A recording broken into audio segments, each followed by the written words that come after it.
Someone out there will decide it's a good choice to love me. I'm not going to tell you whether I think that's congruent with their happiness or not. What I will say is that you will be disappointed in some way. For example, we won't stay up all night to watch the sunrise. The sun blinds me.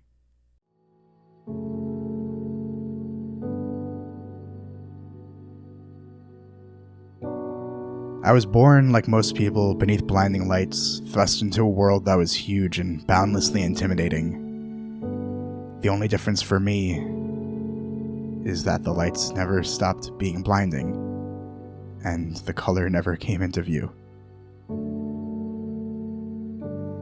They call it achromatopsia. Etymologically, its origins are Greek.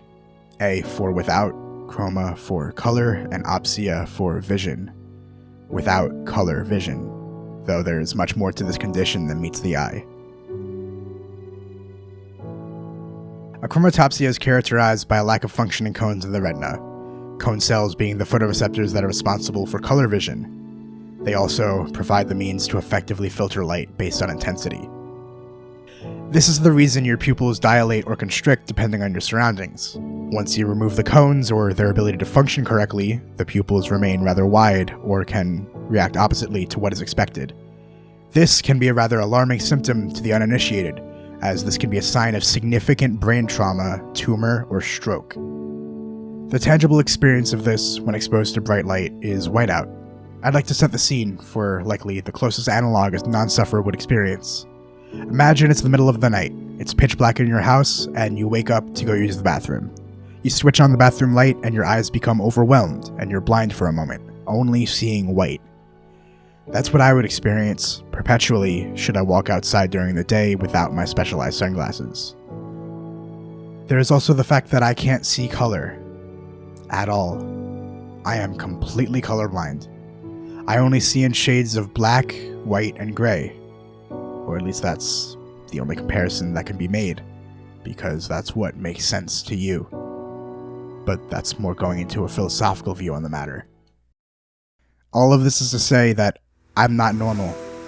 Though there are many more reasons for this notion, this is the one that feels the most visceral in my life. I have a rare visual disability that dictates many facets of my life. I can't drive because my vision is too poor, even with the specialized sunglasses. The possibility of losing them during the day is essentially a death sentence, or at least an inability to live for myself. I would need to ask someone for help until I either find them or make it home. I wouldn't be able to pick someone up on our way to our date. I wouldn't be able to watch the sunset or rise with them, only just after or just before. I romanticize dusk and dawn like they're the only times I feel comfortable because they are. Just after the sun has gone down, but its influence still radiates across the sky, it is just dark enough that I can take off my glasses, but not so dark that it's fallen into night. That is my favorite time of day. That's when I want to spend my time with whoever it is that decides to love me.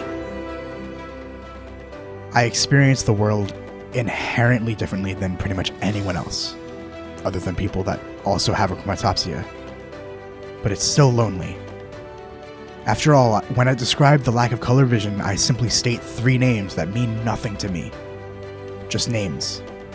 The same as there are names of dead presidents, or countries that no longer exist, or superheroes. They are just names that mean nothing to me.